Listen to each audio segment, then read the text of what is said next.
Albertina ou inseto e insulto ou o cotidiano recebido como mosca. O poeta está só, completamente só. Do nariz vai tirando alguns minutos de abstração, alguns minutos do nariz para o chão ou colado sobre o tampo da mesa, onde o poeta é todo cotovelos e espera um minuto que seja de beleza. Mas o poeta é aos novelos. Mas o poeta já não tem a certeza de segurar a musa, aquela que tantas vezes arrastou pelos cabelos. A mosca albertina que ele domesticava vem agora ao papel como um inseto insulto, mas fingindo que o poeta a esperava.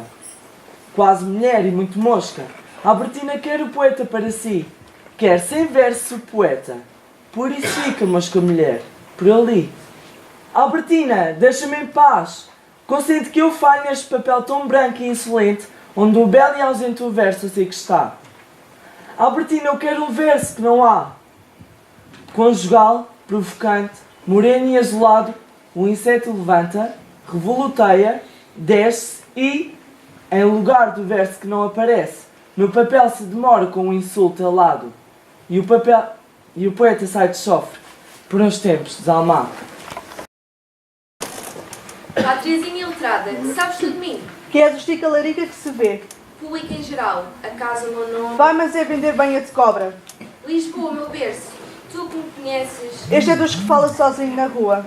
Capdórica então, não dizes nada? Ah, então Silva Tavares, que ele vem hoje. Rua do Jasmim, anda, diz que sim. É o do terceiro, nunca tem dinheiro. Ó Gaspar Simões, conte-lhes você... Dos 2 ou 3 nomes que o surrealismo... Ah, agora sim, fazem-me justiça. Olha o caixa de óculos, todo satisfeito a ler as notícias. Bom e expressivo. Acaba mal o teu verso, mas falo com um desígnio. É um mal que não é mal, é lutar contra o bonito. Vai-me a essas rimas que tão bem desfecham e que são um pão de ló os tolos, e torce-lhes o pescoço, tal como o outro pedia se fizesse a eloquência, e se houver uma vossa excelência que grite, não é poesia. Diz-lhe que não é, que é topada, lixa 3, serração, vidro moído, papel que se rasga ou pedra que rola na pedra. Mas também da rima em cheio poderás tirar partido, que a regra é não haver regra, a não ser a de cada um, com a sua rima, o seu ritmo, não fazer bom e bonito, mas fazer bom e expressivo. Trazer por casa. Quiseram fazer de mim o revólver trazer por casa. Fizeram já de mim o revólver trazer por casa. Aquele que toda a gente na vida, uma, 2 vezes, encosta por um teatro a um ouvido que acaba por fechar e envergonhar. Um bom revólver domesticado. Algumas noções de pré-suicídio, mas nada mais. Que a vida está muito cara, nem sempre devolve um barco que me mandam. Quem espera por mim, não espera por mim. E talvez me encontre por um acaso distraído. Mas no meu obsceno, no estuário de gestos, guardo mais obsceno para quando eles não se der. O cotidiano não. De manhã recolhemos do saco em lugar de pão. Pão é claro que temos, não sou exageradão. Mas esta imagem do saco contendo um pequeno não figura nesta prosa assim do pé para a mão. Pois o saco utilizado pode ser o do pão. Recebe modestamente a corriqueira fração desse alimento que é tão distribuído, tão a domicílio como o leite ou o pão. Mas esse leitor aí, bem real, já diz que não, que nunca viu no tal saco o tal não. Ao que o poeta responde sem maior confusão. Para dizer a verdade, eu também não. Mas estava confiante na sua imaginação, ou na minha, e que sentia como eu a solidão. E quando ela é objeto da carinhosa atenção, de quem hoje nos fornece o cotidiano não. Por todos os meios, desde a fingida distração, até o entre parênteses de qualquer reclusão. Periclitam os brios, a noite é nada, quem tem filhos tem cadito, que quadra tão bem rimado. Não espera o leitor que eu diga, debaixo daquela arcada, não venho fazer intriga, versejos só e mais nada. Assim o terceiro verso desta tirada, reparou que é um provérbio, que não significa mais nada. Se a noite é nada, e os grilos não estão de asa parada, não vou puxar, só por isso o fio assomeado. Leitor que me pede história, que já estás trágico e engatilhado. Leitor que não se habitua a que não acontece nada. Em poesia que começa como esta foi começada e acaba como é, vai agora ser acabada.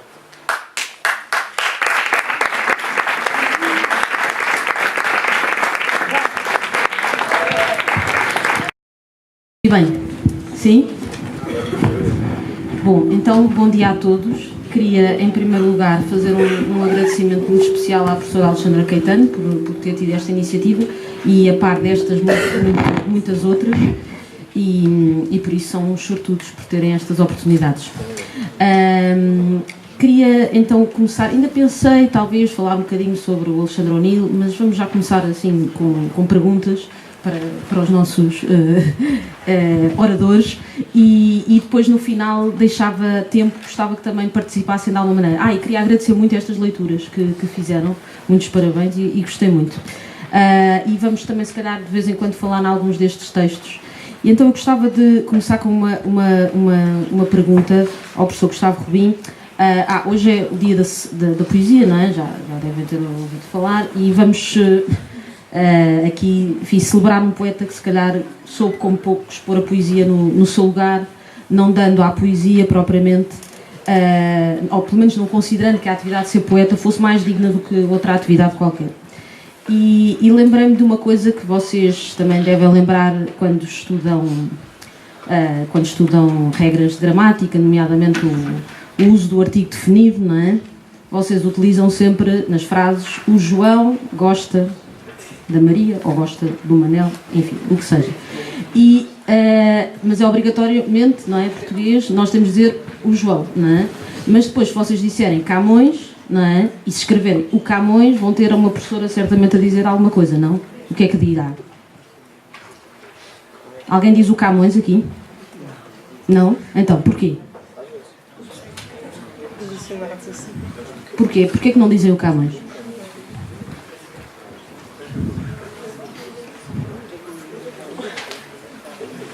Porquê é que ninguém diz o Camões? Qual é o comentário? Eu ouvia sempre isto, um comentário de uma professora ou de um professor que me dizia sempre o Camões, mas ele andou contigo na escola, coisas deste género, não é? Pronto, não é? E, portanto, à partida com nomes próprios, não é? De pessoas, portanto, com nomes próprios habitualmente utilizamos, não é? Mas com nomes próprios de pessoas que são importantes, figuras da história, também não dirão o Vasco da Gama, etc. E não dizem o Camões, e também dificilmente dirão o Pessoa, acho eu. Pelo menos nas aulas acho que devem ter esse cuidado. Quer dizer, não sei se devem ter esse cuidado, na verdade. Mas, então a minha pergunta ao professor Gustavo Rubim é que eu acho que o O'Neill, e ele de alguma maneira também já falou nisto, eu acho que é um poeta que nós podemos e devemos tratar por tu. Tem essa característica. Portanto, acho que quando vocês falarem algum dia de Alexandre O'Neill, não digam de Alexandre O'Neill, dizem do Alexandre O'Neill, ou então dizem o O'Neill. Acho que ele gostaria muito de ser tratado assim. E porquê que esta distinção, se acha que faz sentido esta distinção e se podemos e devemos tratar alguns poetas com o artigo definido antes? Se calhar todos, mas agora no caso do O'Neill. Olá, bom dia a todos.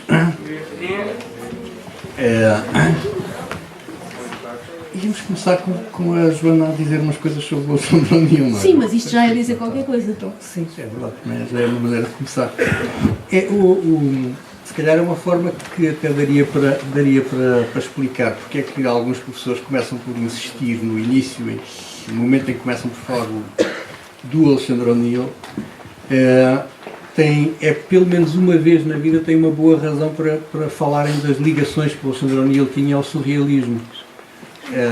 Ele começa ligado a um grupo surrealista e neste caso é um dado interessante, é um dado importante, porque o surrealismo é bastante responsável por tirar a maiúscula à palavra poesia e tirar a maiúscula à palavra poeta e escrever essas palavras como quem escreve a palavra mesa, ou cadeira, ou jarro, ou copo. E no caso do Alexandre O'Neill, esse é um gesto particularmente importante. Tratar um poeta como se fosse uma pessoa, e portanto uma pessoa que nós podemos conhecer ou não, mas mesmo não conhecendo, só ouvindo falar de alguém, nós não temos o cuidado de tirar o artigo definido antes de citar o nome dessa pessoa, não é? Já ouvimos falar dela e dizemos a fulana tal, ou o fulano tal é famoso por isto, é famoso por aquilo, ou ouvi dizer que faz isto, ouvi dizer que faz aquilo. E no caso da poesia, no caso do Alexandre O'Neill, esse tirar importância à figura do poeta e à própria poesia, não a pôr nos píncaros, não a pôr num plano muito elevado, mas num plano mais próximo da vida comum, é um gesto de base e é um gesto contínuo que vem desde o princípio dos livros do Alexandre O'Neill e vai até ao fim. Isso era uma maneira de nós podermos começar aqui uma conversa sobre um assunto que não costuma estar nos temas do programa português, mas que podia perfeitamente estar, e que é o tema da assinatura, não é? A maneira como os poetas assinam o primeiro poema que foi lido, que é o Autorretrato. Começa com O'Neill, parênteses, Alexandre, e há outros poemas em que o nome Alexandre referido à pessoa que está a escrever o poema aparece com muita frequência nos poemas do Alexandre O'Neill. Essa maneira de assinar os poemas, às vezes dentro dos próprios poemas, nos versos, e lembrar que aquilo é escrito por uma pessoa que se chama Alexandre, é um gesto poético do Alexandre O'Neill que o distingue de muitos outros poetas contemporâneos. Nesse sentido, ele é um poeta propriamente moderno, como nós costumamos dizer, não é? Quando queremos dizer que uma pessoa é mais do nosso tempo, não é? É um poeta moderno, é um poeta que não acha que haja assim uma diferença muito significativa entre ser poeta e ser boxer, por exemplo, ou futebolista, ou sapateiro. Não há assim uma diferença de substância. São atividades diferentes que as pessoas fazem e, portanto, eu acho que é boa ideia ensinar nas aulas de português que, no caso do Alexandre O'Neill, os alunos devem ser ensinados a escrever nos testes: o Alexandre O'Neill é um poeta desta e daquela natureza, usa estas e aquelas figuras de estilo, aquelas coisas que a gente costuma escrever nos testes, sempre com bons resultados. Mas devíamos usar sempre o artigo definido. Eu acho que isso também é válido para outros poetas da geração dele, por exemplo, o Mário Cesarini, para o Fernando Assis Pacheco. Já não sei se é válido para a Sofia de Noel Breiner Anderson, estamos a falar, está no ano do centenário dela. Não sei se é, mas há muita gente que nos colóquios, por exemplo, diz a Sofia. Bem, nunca vi familiares da Sofia que costumam ir aos colóquios, nunca os vi ofendidos por isso. Portanto, se calhar é uma regra a mudar no futuro. Eu acho que, graças à expressão o Camões, escrever num teste. O Camões era um poeta muito interessante, que além de epopeias também escrevia poemas líricos. Eu acho isto bem, o Camões. E havia aquela expressão antiga que é: vai chatear o Camões. Uma pessoa não vai dizer vai chatear Camões. Isso não tem graça nenhuma. Vai chatear o Camões. Vai chatear o Camões. Eu não acho mal. A gente recuperar o artigo definido para os poetas. Sim, o Alexandre O'Neill ensina a fazer isso. É isso mesmo. Então pronto, já sabem que podem subverter esta regra, e também é uma forma de os, se calhar, tornar mais próximos de nós. Posso só acrescentar uma coisa, que por causa de um poema que foi o último que foi lido, se não estou em erro, o último não foi. O último foi o dos Grilos. O bom expressivo, não é? Que é uma característica que o livro, que os poemas do O'Neill têm, que é: nós podemos tratá-lo sem o artigo definido, porque ele também costuma tratar o leitor por tu, ou o leitor, ou os outros poetas, e portanto acaba mal o teu verso, mas falo com um desígnio, ou mal que não é mal, ele está com um bonito, vai-me a essas rimas, por aí fora. Se ele trata por tu, porque é que a gente também não há a tratar por tu? É uma questão de equilíbrio no diálogo.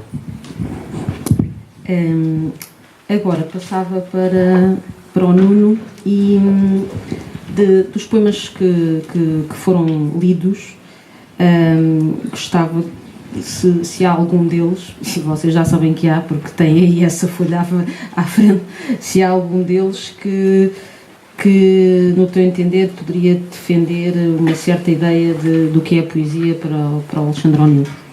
E acho que é aquele poema que foi lido por um benfiquista que partilha contigo também essa condição, e portanto poderá ser um bom ponto de partida. Exato, todos. Bom dia a todos, em primeiro lugar. Obrigado pela pergunta, isto claramente não foi nada combinado. Sim, o O'Neill Uma das coisas caras ao O'Neill que parece-me e que aparece em muitos dos seus poemas e parece uma preocupação recorrente é a ideia de o que é fazer poesia, para o Alexandre O'Neill. E eu acho que o O'Neill tenta responder muitas vezes de modos muito parecidos a esta pergunta. Um dos poemas em que o faz, há poemas em que o faz, evidentemente, está claramente a falar de poesia e o que é que significa fazer poesia e como é que se faz poesia. E a resposta pode parecer relativamente simples, mas não é.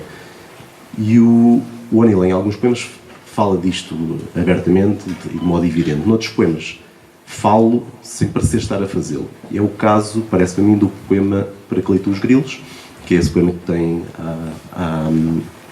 à vossa frente, nessa folha que vos foi dada. E é sobre esse poema que eu quero falar um bocadinho para tentar responder à pergunta: o que é fazer poesia para o Alexandre O'Neill? O que é que significa fazer poesia? Como é que se faz poesia? E a pergunta é estritamente técnica. É como é que se faz poesia da mesma maneira como é que se faz uma mesa para um carpinteiro. E, aliás, o O'Neill, como o professor Gustavo Rubinho referiu, é particularmente sensível à proximidade entre a atividade da poesia e atividades diferentes, como, por exemplo, a carpintaria ou a marcenaria. Muito bem, para que leitam os grilos? O que é que se passa nesse poema que foi lido em último lugar? Qual é o assunto do poema? Alguém tem uma ideia?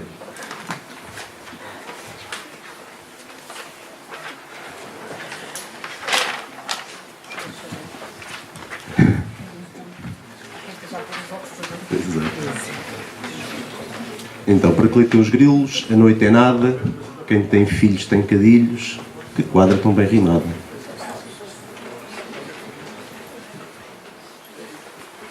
Qual é o assunto? Qual é o tópico do poema?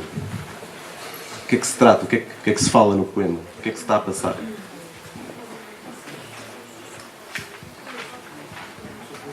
Bom, como estão todos muito tímidos, eu vou responder para vocês. Não se passa nada. Não se passa nada. O assunto do poema é nada. Não há nada a acontecer. Para que leitam os grilos, a noite é nada. E, portanto, num poema que não se passa nada, o que é que o poeta pode fazer? Resta improvisar. E o improviso começa precisamente com a introdução de um provérbio. Então, para que leitam os grilos, a noite é nada, e depois um provérbio: quem tem filhos tem cadilhos. Esse improviso é, aliás, comentado pelo próprio poeta logo a seguir. Diz ele, comentando o que acabou de fazer, que quadra tão bem rimada. Bom, acontece que a quadra não é assim tão bem rimada. Em primeiro lugar, foi preciso introduzir um provérbio que não tem nada a ver com o resto, com os dois primeiros versos. E segundo, cadilhos não rima bem com grilos. A rima é assim meio tosca. Portanto, o comentário é também ele um bocadinho irónico. Ora, todo o poema parece ser um elogio do improviso. A ideia de que, às vezes, um poeta quer fazer poesia e não tem assunto sobre o qual escrever e resta-lhe improvisar.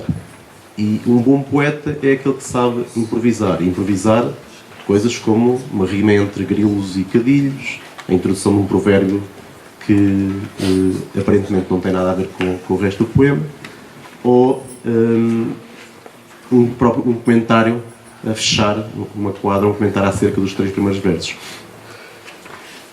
Para o O'Neill, fazer poesia muitas vezes é saber fazer este tipo de coisas, ter o engenho suficiente para saber que pode estar a narrar um acontecimento e a seguir introduzir um provérbio que não tem nada a ver com esse acontecimento e a seguir comentar o que acabou de fazer. Para o O'Neill, fazer poesia muitas vezes é ter esta capacidade, esta habilidade de jogar com as palavras. Dito isto, o que é que se passa a seguir no resto do poema? O poema não termina aí, portanto, o poeta não termina o seu poema sobre o qual não tem nada a dizer aí. O resto do poema vai ser improviso repetido, improvisação. Diz ele o seguinte: não espero, leitor, que eu diga debaixo daquela arcada não venho fazer intriga. Versejo só e mais nada. Não venho fazer intriga. Ele não está interessado em dizer nada sobre nada em concreto. Não quer contar uma história. Não quer narrar um acontecimento. Não quer falar de nada, porque na verdade nada se passa lá fora. Quer versejar, fazer versos e mais nada. Ora, este segundo verso desta segunda quadra está entre aspas, debaixo daquela arcada. Significa que é uma citação. A citação é do poema que eu pus aí ao lado do outro poema do O'Neill, que é um poema de um poeta chamado João de Deus. O título do poema é Miséria e é uma citação de um verso desse poema Miséria.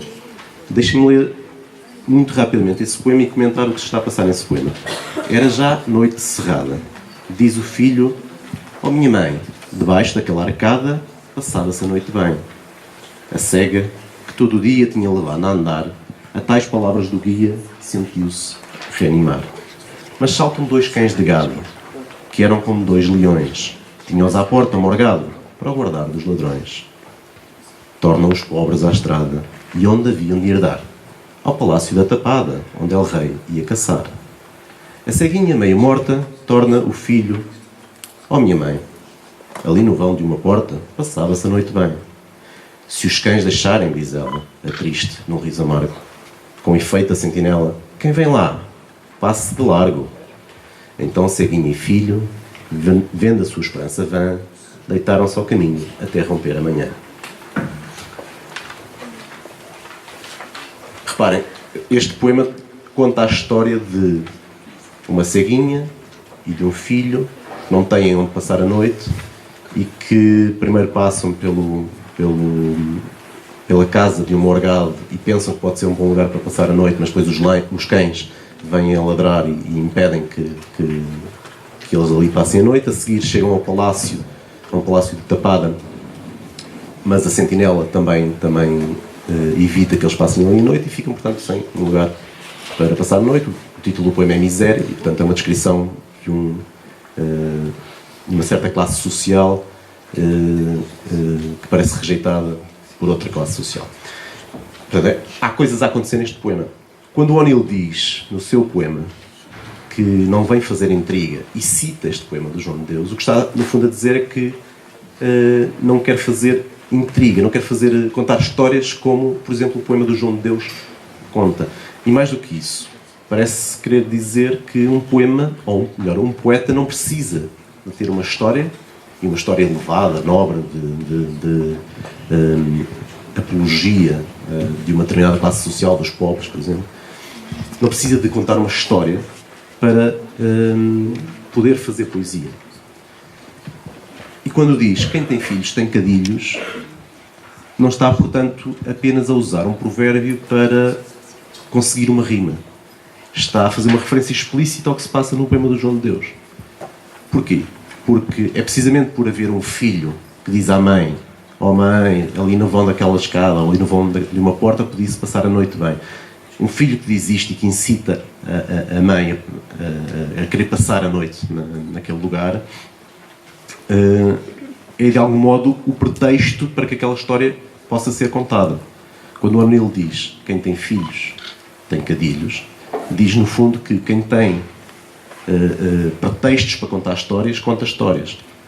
Um poeta como o O'Neill não precisa de pretextos, não precisa de filhos para contar histórias.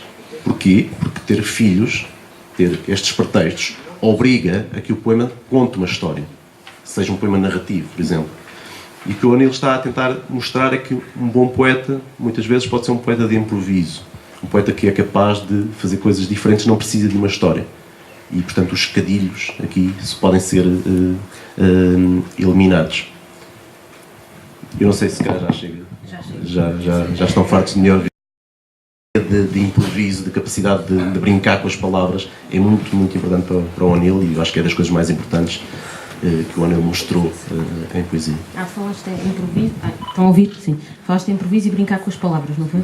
Então, agora uma outra pergunta tem que ver com esta questão de brincar com as palavras. Outra, não sei se tem alguma ideia do percurso do Alexandre O'Neill como pessoa. Tem ideia do que é que ele fez para além de poesia? Sim? Não? Não, esteve longe de ter um percurso certinho. Até é engraçado que no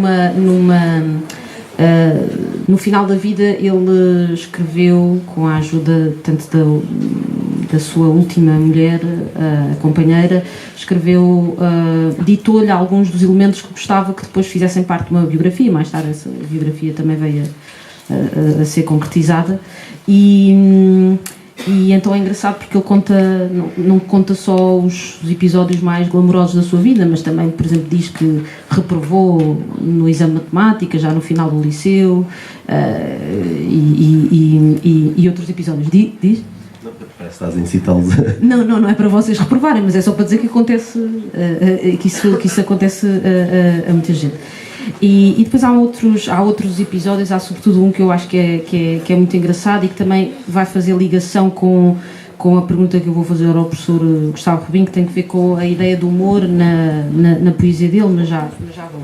Mas há um episódio também, a certa altura ele depois diz que conta também à Laurinda Bom que se zangou com o pai, isto muito cedo, portanto, perto dos 20 anos, portanto alguns de vocês já se aproximam dessa idade. Zanga-se com o pai por um motivo fútil, em viver para depois para a casa do tio. E o motivo fútil é... Deixa-me só ver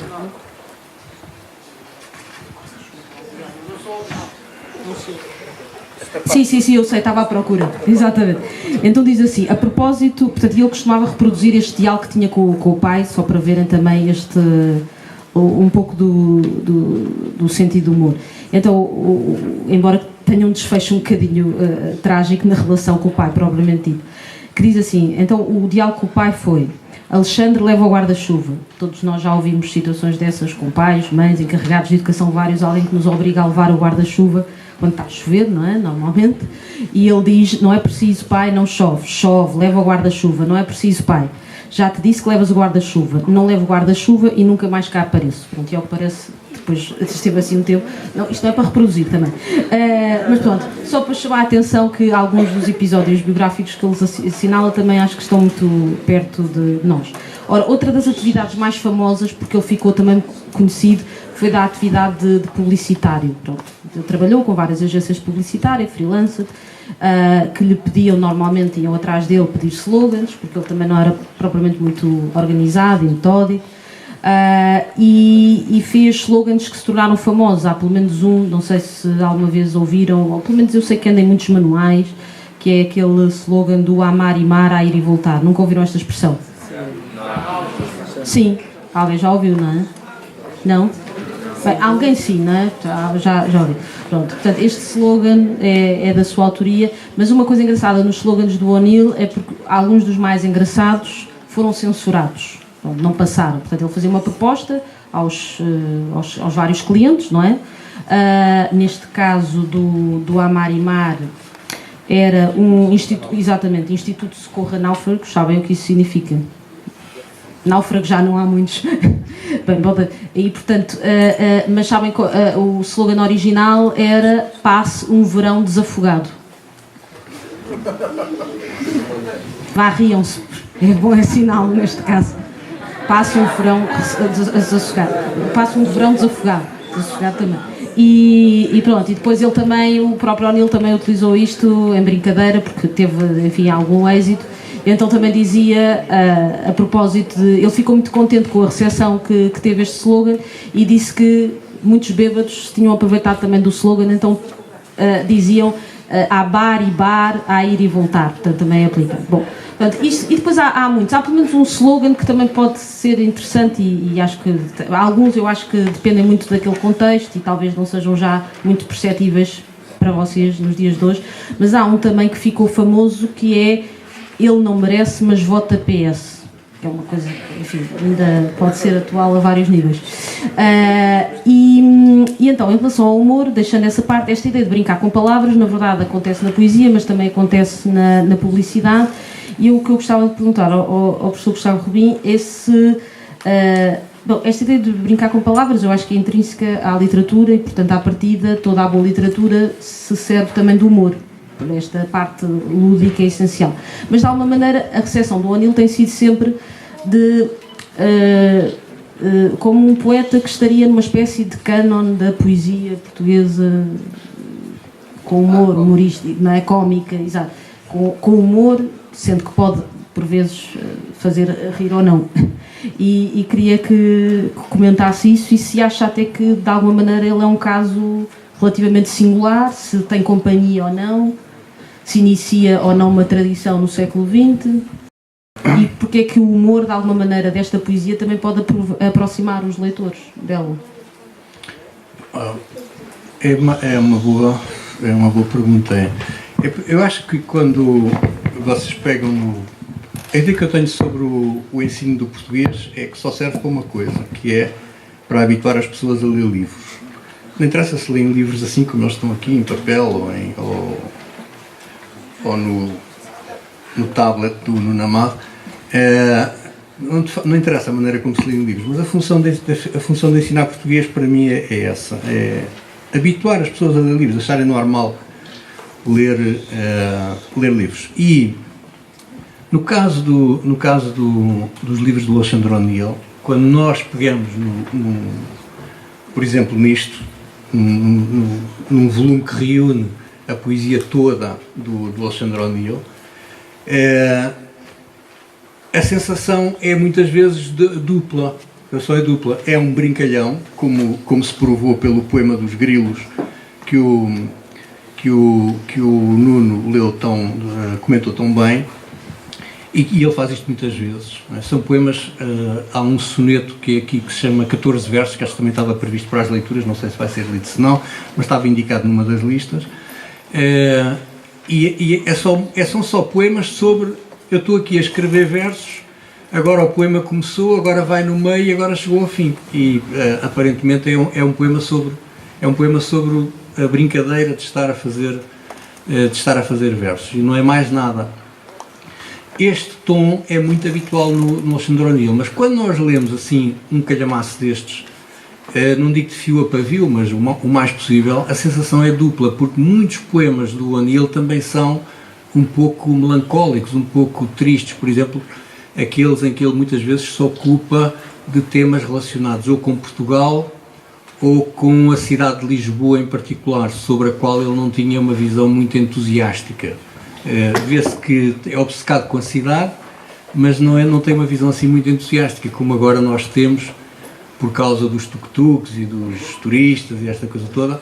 Achamos que isto é fantástico e que isto é uma das melhores cidades do mundo. Naquela altura, o Alexandre O'Neill não achava nada disso e a visão é assim um bocadinho cinzenta. E, portanto, reduzi-lo à ideia do sentido do humor e do poeta cómico é efetivamente estúpido, porque não é verdade.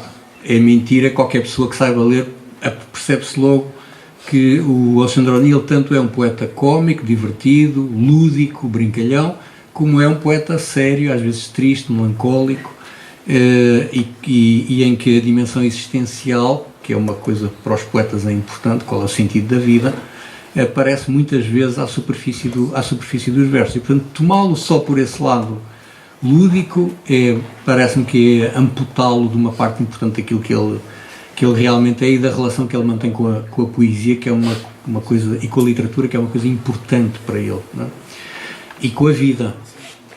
A poesia é uma forma de ligação com a vida mesmo, com a experiência de vida. Agora, o sentido do jogo está sempre presente, mesmo naquele autorretrato e naquela maneira como ele termina o autorretrato, não é?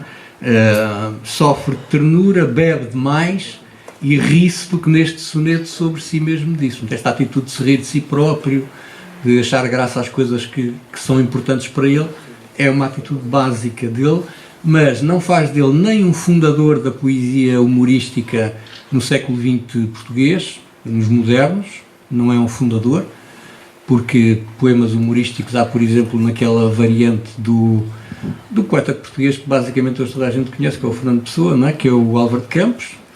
O Álvaro de Campos é mais, obviamente, um fundador de poesia cómica do que propriamente o Alexandre O'Neill, nem é um mero continuador de outros poetas cómicos que já vêm desde, sei lá, desde o Renascimento, ou desde o Barroco, ou desde a Idade Média, se nós contarmos com as famosas cantigas de escárnio e maldizer, que os alunos normalmente gostam imenso quando estudam literatura medieval, adoram estudar cantigas de amor, de amigo e cantigas de escárnio e maldizer, divertem-se bastante com isso. E essa tradição já existe, mas ele não é um continuador dessa tradição. Ele não faz humor, nem faz piadas no mesmo sentido em que se fazia piadas no século XVII, ou no século XVIII, ou no século XIV, ou XIII. É outra maneira de fazer piadas. É outra maneira de fazer piadas. E uma delas e das mais interessantes é esta que o Nuno teve aqui a comentar, acerca da qual só faltaria talvez acrescentar um ponto que eu acho interessante, que é: o poema é contra o poema do João de Deus. Diz, eu não vou contar histórias como o João de Deus contava, mas o tom do poema é parecido com o tom do poema do João de Deus. Isto é, o versejar com rima, o poema de verso curto, e até um certo tom ligeiro, faz parte, ligeiro, isto é, leve, faz parte daquilo, mesmo quando são temas importantes. O João de Deus, que não é um poeta tão mau como se diz, faz parte daquilo que distingue a poesia do João de Deus no século XIX. O João de Deus é uma figura muito interessante no século XIX português. Hoje está muito esquecido, mas é uma figura interessante. Talvez seja mais interessante do que o Guerra Junqueiro, que era uma figura que o Fernando Pessoa dava muita importância num dos seus vários equívocos.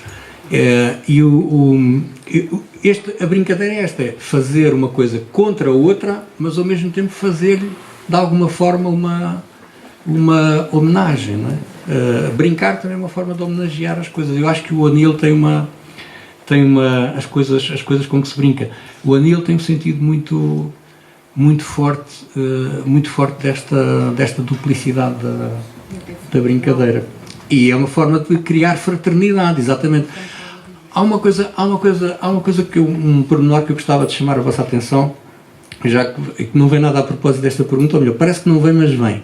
Há um poema que não está nesta lista que vocês aqui leram hoje, que é um poema chamado Rua André Breton. Isto não parece nada, não é? Estou só a pensar no título do poema. O poema chama-se Rua André Breton. Mas isto é uma brincadeira, porque a mania de dar nomes de escritores a ruas é uma mania tipicamente portuguesa. E a prova disso é que a maior parte de nós ou muitos de nós vivemos em ruas com nomes de escritores que já ninguém lê, nem nunca ninguém leu. A Rua Tomás de Figueiredo, a Rua Joaquim Passo de Arcos, a Rua Guerra Junqueiro, já ninguém leu o Guerra Junqueiro há 100 anos.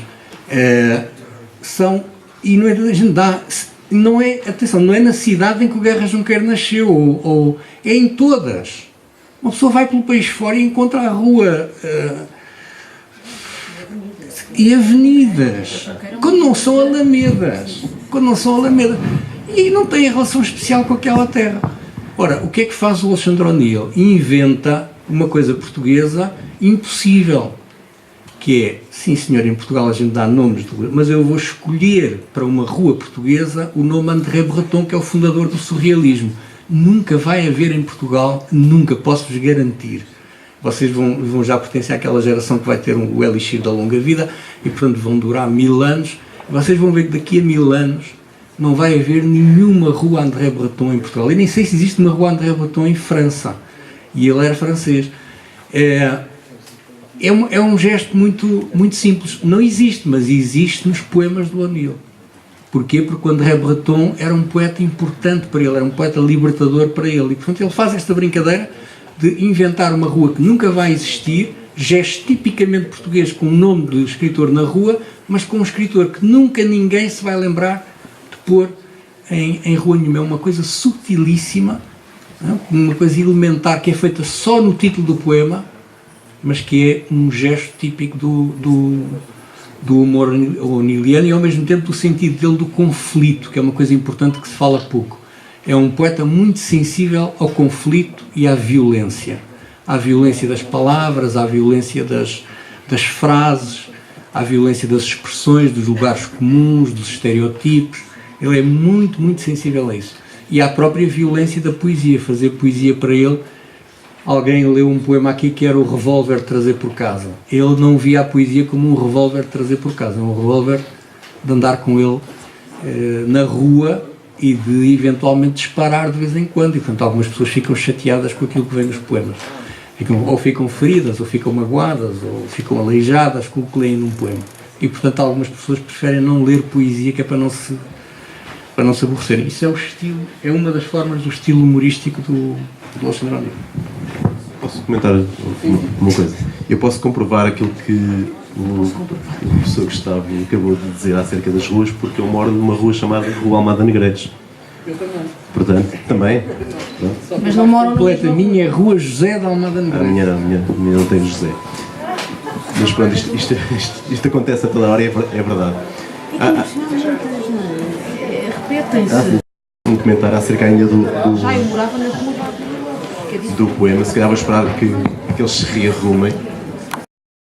O que eu queria dizer era em relação àquela ideia de que o poema do O'Neill, além de servir de contraste ao poema do João de Deus, é também uma homenagem. Eu estou em absoluto acordo. Eu não estou nada convencido de que o O'Neill, quando diz que não quer fazer intriga, que esteja de algum modo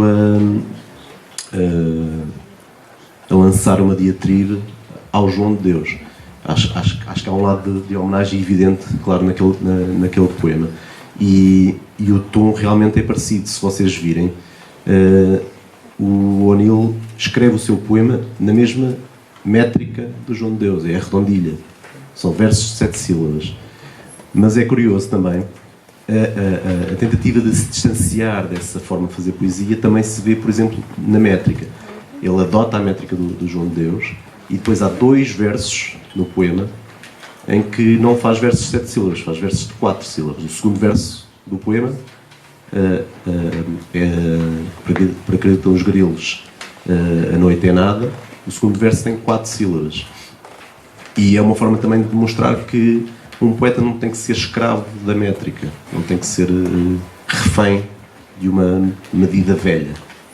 E fazer poesia, se der jeito, fazer versos mais curtos, pois bem, façam-se versos mais curtos. É este lado moderno do O'Neill que também lhe interessa mostrar em contraste com o João de Deus. Fazemos as...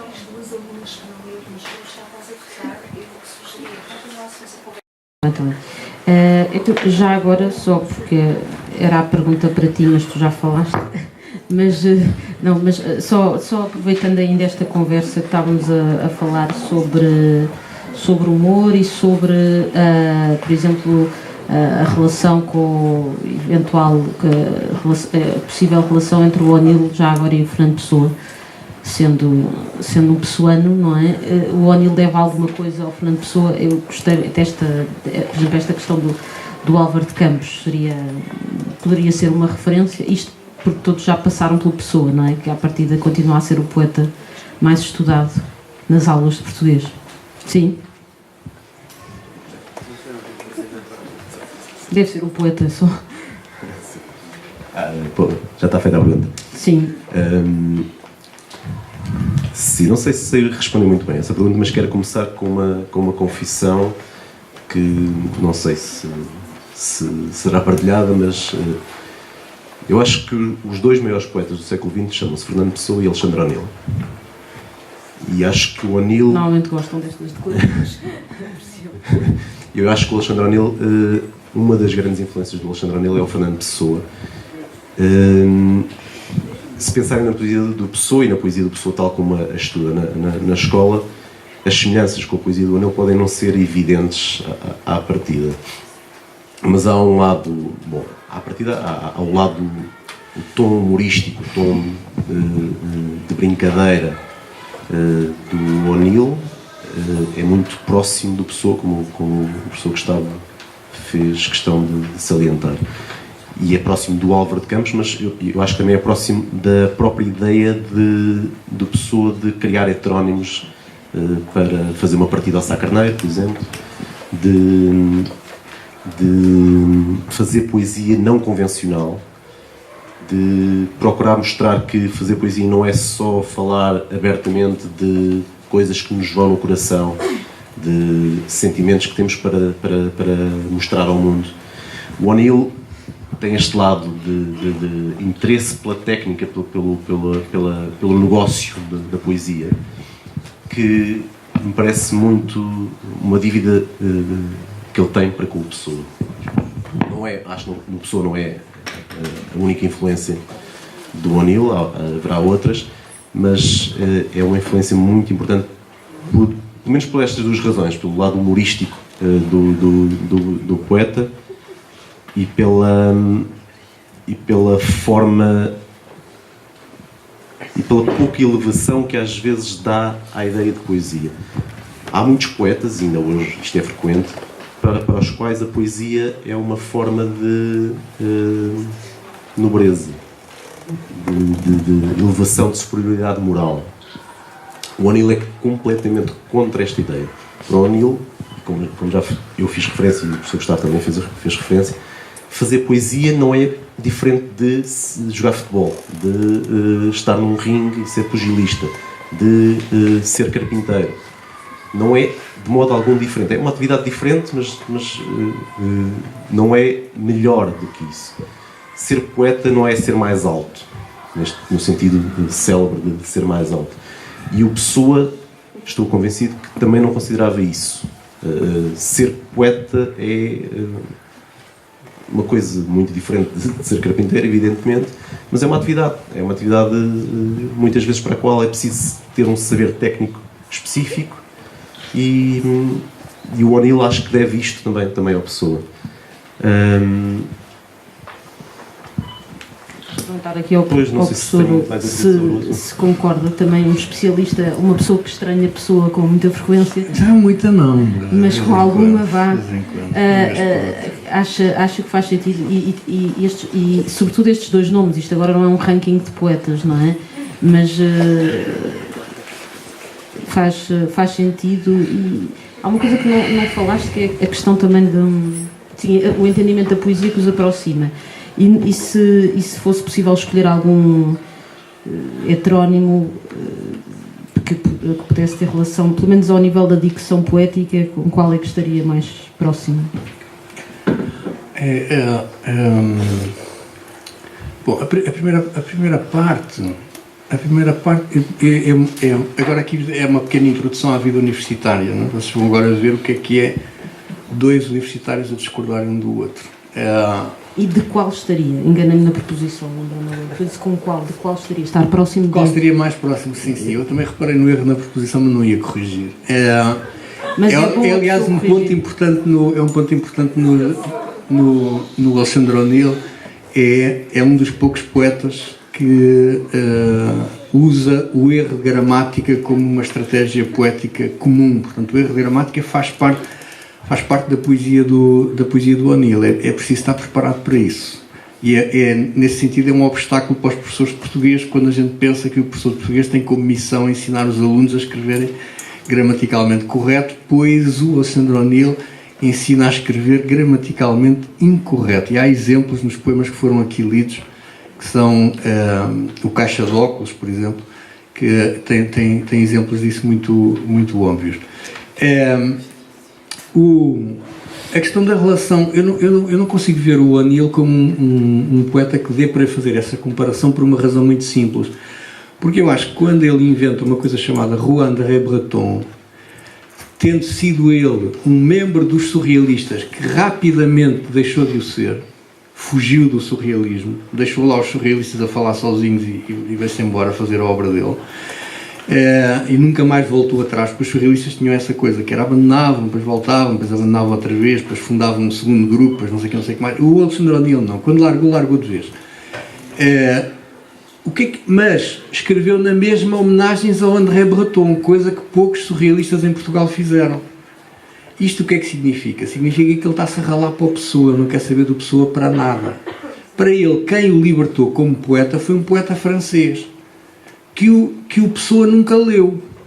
E, portanto, ele não quer saber do Pessoa para nada. Ele passa por cima do Pessoa, como passa por cima do Teixeira de Pascoais, como passa por cima de uma série. Eu quero saber disso. Porquê? Porque não está preocupado da maneira como, na minha opinião, o Pessoa estava com a ligação entre literatura ou poesia e nação. O Alexandre O'Neill nunca escreve, apesar de escrever poemas chamados Portugal, nunca escreveria nada parecido com a mensagem do Fernando Pessoa, que é um livro absolutamente marcante daquilo que distingue a obra do Pessoa. E a obra do Pessoa distingue-se por esta coisa simples, que é, para ele, escrever poesia e literatura é uma missão civilizacional baseada na nação. E a nação é Portugal. É um escritor nacionalista. Nisso, Fernando Pessoa é devedor, por muito cosmopolita que nós achemos que ele era. Tinha lido tudo e mais alguma coisa, formou-se em Inglaterra, leu Milton, leu Shakespeare, leu isto ou aquilo, mas para ele escrever poesia e fazer literatura é elevar a nação. Ele diz isso logo em 1912, quando começa a escrever textos de crítica literária no texto de poesia. E isto para o Alexandre O'Neill é um absurdo. A nação não se leva com poemas nenhuns, nem melhora nem piora, continua a ser a mesma coisa, o mesmo ramo-ramo, a mesma chatice, por muito bons que sejam os poemas. Não é os Lusíadas que vai salvar Portugal de coisa nenhuma. E nem o Supra Camões, nada dessas coisas. O Pessoa tem esta ideia. Portanto, eu acho que nesse sentido, entre o O'Neill e o Pessoa, há um abismo. Um abismo. Mas como estamos no ano da Sofia de Melbrenner Anderson, do centenário, quem quiser encontrar linhas de proximidade maior, eu acho que aí sim, apesar da paixão que a Sofia tinha pela Grécia, e pelo mar da Grécia, e pelas ilhas gregas, ela também, na verdade, está a pensar quase sempre em Portugal. Portugal é que está lá na cabeça dela, e, portanto, aí sim há uma relação com a Pessoa que é mais próxima. No O'Neill, não. A Pessoa é um, entre outros. Mas há gente mais interessante que o Pessoa. Eu acho que mesmo há um livro que eu trouxe aqui, que é uma coisa chamada A Saca de Orelhas. A Saca de Orelhas é um livro, isto é a primeira edição, está à venda por 1 milhão de euros, quando quiserem, não estou em fase de saldos. É de 79, A Saca de Orelhas. Porquê é que isto se chama A Saca de Orelhas? Porque o O'Neill, uma vez na rua, ouviu alguém a dizer: faz-me aí umas orelhas à saca. E pronto. Isto para a Pessoa é impensável como fonte de inspiração. Ninguém se inspira numa frase que ouve na rua. Temos que inspirar-nos ou no Camões, ou no Milton, ou no Shakespeare. É sempre a grande literatura que está na cabeça do Fernando Pessoa. Na cabeça do O'Neill está a primeira frase que ele ouviu na rua. E depois a arte de transformar, de improvisar, transformar isso em arte ou em poesia.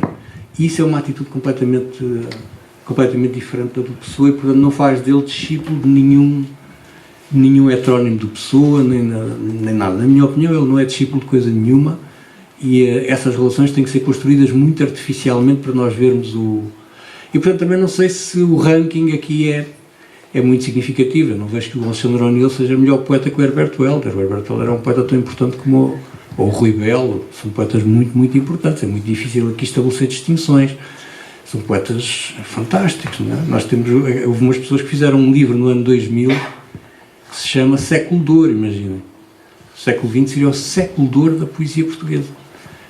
É século de ouro, portanto, são muitos poetas, há muitos poetas bons, há muitos poetas muito bons. E o O'Neill dizia dele próprio que era um grande poeta menor, que é uma categoria que ele próprio inventou. E muito engraçado. Não sei se nesse argumento. Qual era a segunda pergunta? Eu agora tenho duas, mas já não lembro do primeiro. Mas isso do grande poeta menor, ele atribui a si, mas houve outra pessoa que atribuiu isso ao Manuel Bandeira e depois ele aproveitou para ele. Exatamente. Manuel Bandeira em si, lá está a relação dele com os poetas brasileiros.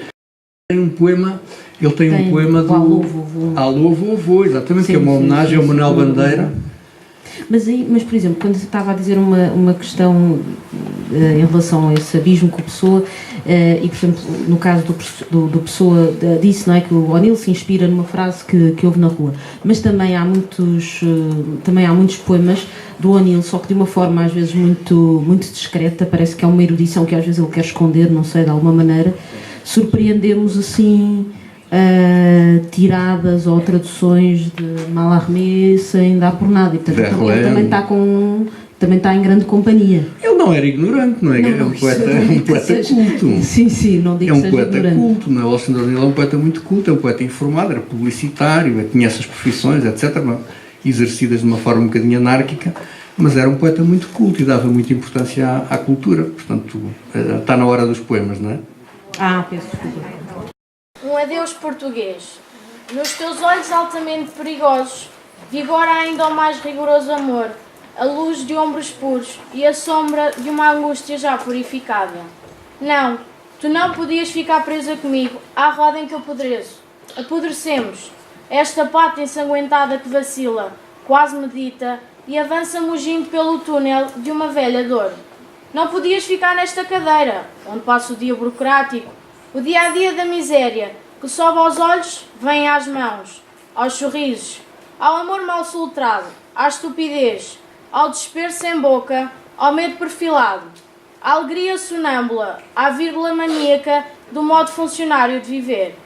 Não podias ficar nesta cama comigo, em trânsito mortal até ao dia sórdido, canino, policial, até ao dia que não vem da promessa puríssima da madrugada, mas da miséria de uma noite gerada por um dia igual.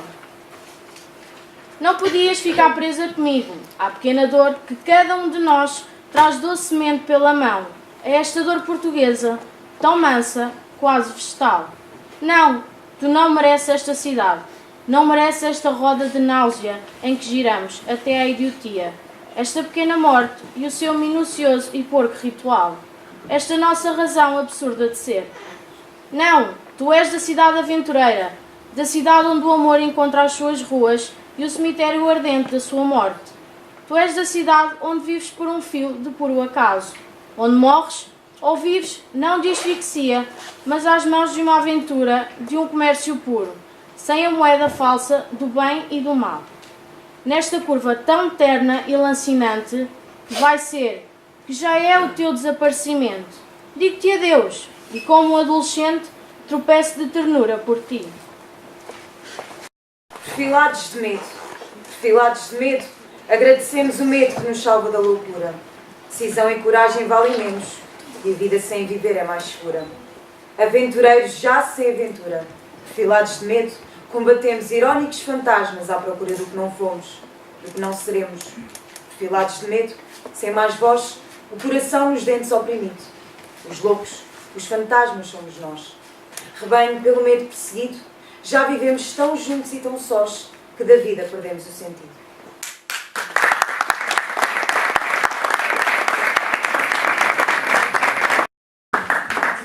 Então, podíamos falar ainda do primeiro poema que foi lido, que é, sim, talvez, julgo que é sempre escolhido e deve ser um poema para ser lido mesmo obrigatoriamente nas aulas, Um Adeus Português.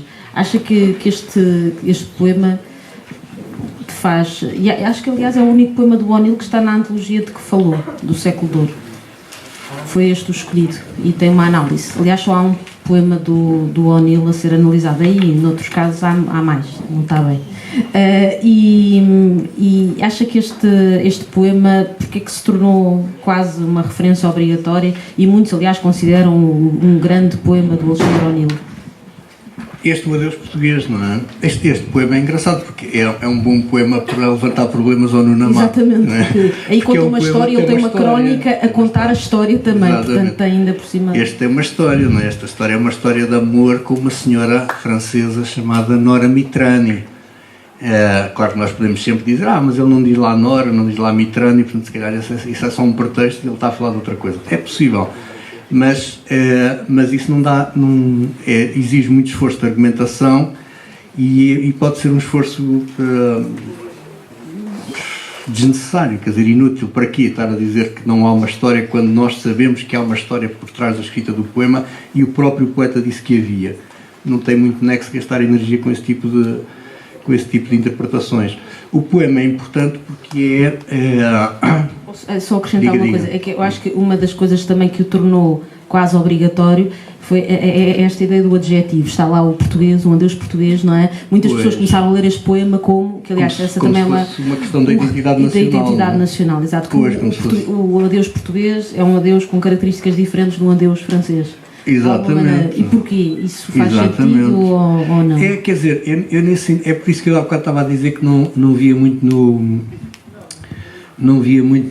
O'Neill um discípulo do Pessoa, ou uma pessoa muito próxima do Pessoa, um poeta muito próximo do Pessoa, porque ele faz-me mais lembrar aquela frase célebre justamente do homem da nossa rua, não é? Do Almada Negreiros, que é o nós não estamos a algures. Nós não estamos a algures. É uma frase que o Almada Negreiros diz numa conferência fabulosa chamada A Invenção do Dia Claro, que é um título também fabuloso. E nós não estamos a algures. Não estar a algures significa eu tenho uma relação com o facto de ser português, com o facto de viver em Portugal. No caso do poema que o O'Neill escreve, este Um Adeus Português, que é do livro No Reino da Dinamarca, portanto é do princípio da carreira dele, é de um livro de 58, é um retrato de Portugal, mas é um retrato muito contingente, muito histórico. Não é? Isto é o Portugal em plena ditadura de Salazar. Isto é o Portugal que vive a medo, é o Portugal que não tem liberdade de exprimir as suas paixões, é um Portugal muito controlado. Portanto, essa imagem é uma imagem do país, mas não é uma imagem da essência do país. Não é a essência da nação, não é que Portugal seja os tugas sejam todos assim desde o tempo do Afonso Henriques até agora, não é isso. O O'Neill nunca cultiva essa ideia, qualquer coisa que vem desde o princípio e que é igual até agora. Não, é no momento em que eu escrevo, sendo eu português e tendo que me despedir de uma relação que não querem que eu tenha com esta mulher, eu tenho que me despedir como português que sou. E, portanto, ele marca a diferença dele, que vive nesta situação de ficar preso a uma roda em que apodrece,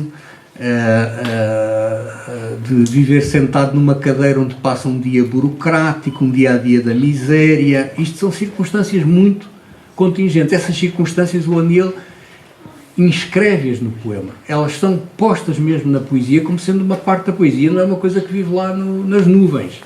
Vive numa relação direta com a experiência cotidiana, e por isso é que ele também mete o seu nome próprio dentro dos poemas. Ela, que parece estar a ser, a certa altura, provincianamente identificada com Paris, a cidade da loucura, mas não tem que ser Paris. Pode ser, por acaso, Paris, mas o mundo de onde ela vem é este da cidade aventureira, da cidade onde o amor encontra as suas ruas e o cemitério ardente da sua morte. Não é o sítio onde as pessoas não todas apaixonadas e todos os que acabaram de casar vão passar a lua de mel a Paris, não é isso. Também se lá morre, e o amor também morre nessa cidade.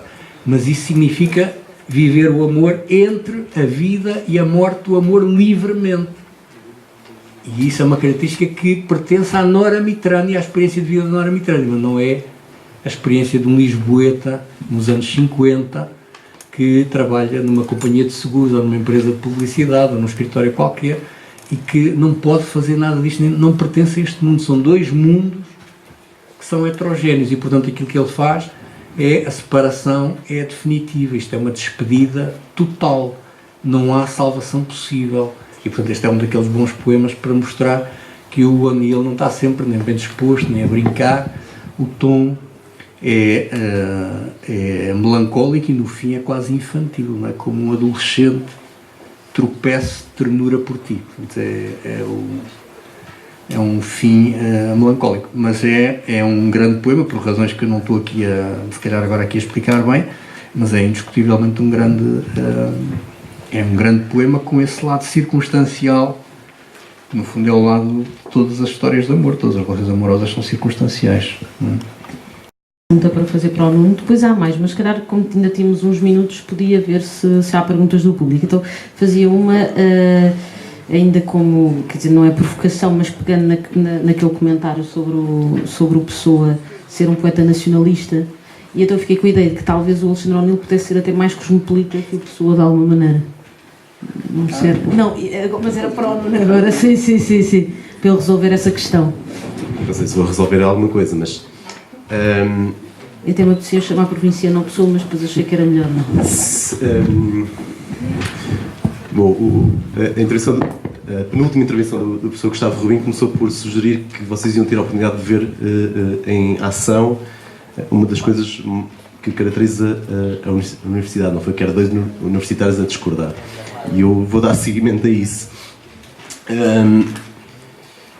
Eu acho que não expliquei bem, e não sei se consigo fazê-lo, porque a relação entre o O'Neill e o Pessoa. Eu acho que há uma relação de proximidade, não diria influência, mas de proximidade, ou pelo menos de familiaridade com a Pessoa. Não é só com a Pessoa, é, por exemplo, com alguns dos poetas brasileiros, o Bandeira, o Cabral Melo Neto. Há uma relação também muito forte com o Cesário Verde, e é de familiaridade porque o O'Neill recupera uma certa maneira de se relacionar com a poesia que eu acho que está presente nestes poetas todos, que é uma maneira deflacionada de não colocar a poesia nos píncaros. E é aqui que eu acho que discordo da descrição que o professor Gustavo Rubim fez acerca do Pessoa nacionalista. Eu não entendo o Pessoa como um poeta nacionalista nesse sentido. Acho que, independentemente de coisas como A Mensagem, ou como aqueles textos que a Pessoa escreve em 1912, em que anuncia a chegada de um super Camões, eu acho que os textos não são sobre Portugal, são sobre Fernando Pessoa. A nação chama-se Fernando Pessoa. Fernando Pessoa estava convencido de que ele era Portugal. Ou queria convencer-se disso. E o Portugal de que ele fala não é um Portugal que exista. É o Portugal que ele quer construir ou com o qual ele se quer identificar. E o projeto, se haver um projeto nacionalista de Pessoa, é um projeto que é estritamente poético e que passa pela sua consagração enquanto poeta. E deste ponto de vista, eu acho que a Pessoa não pode ser, a poesia do Pessoa não pode ser vista com a tal seriedade institucional, política que às vezes se lhe associa. A relação do O'Neill com o país é aquela que o professor Gustavo Rubim disse, mas é também porque é o Portugal da ditadura. É um Portugal pobrezinho, triste, fechado em si mesmo. E o O'Neill, e este poema, o Adeus Português, por exemplo, é um poema que mostra isto. Os dois mundos que estão aqui em contraste é o mundo da Europa civilizada e o Portugal à beira-mar plantado, fechado, com as portas fechadas, conservador. E o O'Neill, que é uma pessoa muito inteligente e sentia-se, de certo modo, amarrado a este país em que teve o azar, a sorte, não sei, de nascer. A relação do Pessoa com o país é necessariamente diferente, porque o Pessoa viveu poucos anos, conviveu com o Salazar, com a ditadura há poucos anos, e portanto a relação do Pessoa com o país não será bem a mesma, mas a ideia de que o Pessoa é um poeta nacionalista tenho algumas dificuldades, embora isto seja uma tese muito cara a muita gente e uma tese muito antiga. A relação de proximidade, e era isto que eu queria frisar, é sobretudo de tom, a ideia de deflacionar a poesia, o ato de fazer poesia. A Joana fez uma pergunta que tinha a ver com qual seria o heterónimo pessoano que, em termos de dicção, mais se aproximaria do O'Neill. Eu acho que o Álvaro Campos tem o teu lado brincalhão, humorista, que o O'Neill também tem, mas acho que em termos de dicção, da maneira da postura, da atitude que o poeta tem, eu acho que o heterónimo mais próximo seria o Queiro. O Bom, isto levaria a uma discussão grande, mas em termos de dicção, parece-me ser o poeta mais próximo com o O'Neill. Agora, evidentemente, o O'Neill... mais próximo do O'Neill, desculpa. Passamos amanhã a corrigir preposições. Como é óbvio, nem toda a obra do O'Neill se cinge a poemas deste tipo, ou daquele tipo que eu comentei no início. Há poemas mais narrativos, há poemas em que acontecem coisas. Aquilo que eu quis mostrar foi que o O'Neill não precisa que essas coisas existam para que possa fazer poemas e bons poemas. Mas é evidente que há poemas mais, vamos dizer assim, tradicionais ou convencionais, em que acontecem coisas, há referentes concretos e poemas que não são necessariamente jocosos ou em que a dicção é mais brincalhona. Há poemas melancólicos como este, por exemplo. E agora... a pergunta era mesmo? Eu acho que não respondi à tua pergunta. Não, já se o O'Neill era mais cosmopolita. Sim, pois, como eu acho que o Pessoa não é tão nacionalista como o professor Gustavo Rodin acha, eu acho que... Eu também não sei se ele é tão cosmopolita como muita gente acha, mas da mesma maneira que o O'Neill tinha, por exemplo, uma admiração grande pelos surrealistas franceses, eu acho que a pessoa tinha uma admiração grande por os grandes poetas da literatura inglesa, os românticos e o Shakespeare e o Milton, por exemplo. E o lado cosmopolita, a pessoa não tinha admiração por franceses, é verdade, mas o cosmopolitismo da pessoa estava todo na relação dele com a literatura inglesa. Mas não sei se será mais cosmopolita que o O'Neill, não sei sequer se isso será um problema ou uma questão de interesse. Bom, e terminávamos deixando um espaço para alguma pergunta que tivessem. Pode não ter diretamente a ver com os tópicos que aqui falámos.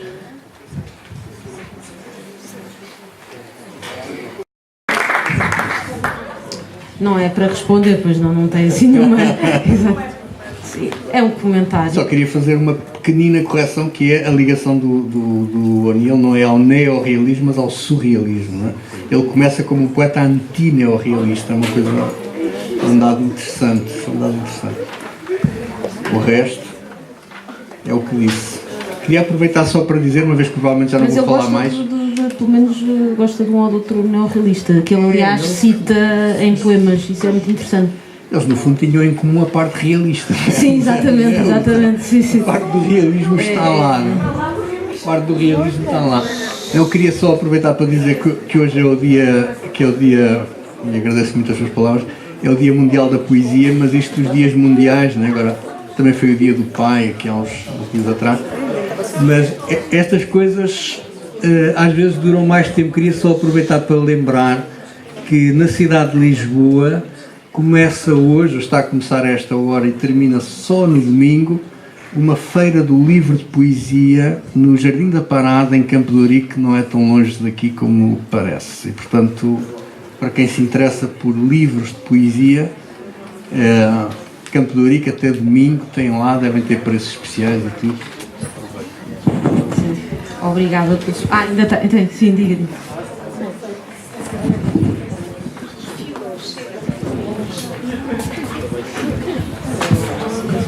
Peço desculpa desta intervenção, agradecer a Alexandra o convite que nos fez para estar aqui hoje. Pertenço ao Plano Nacional de Leitura e hoje, por ser Dia Mundial da Poesia, colocámos um repto no nosso portal para que digam um poema e o partilhem connosco com o hashtag Dia da Poesia 2019. É esse o desafio que eu hoje vos deixo. Se quiserem aderir, nós agradecemos para fazer também, aproveitando precisamente estes eventos e estes dias, para os utilizarmos, no fim de contas, como um bom pretexto para ler mais, não só no Dia da Poesia, mas em todos os dias do ano. Muito obrigada.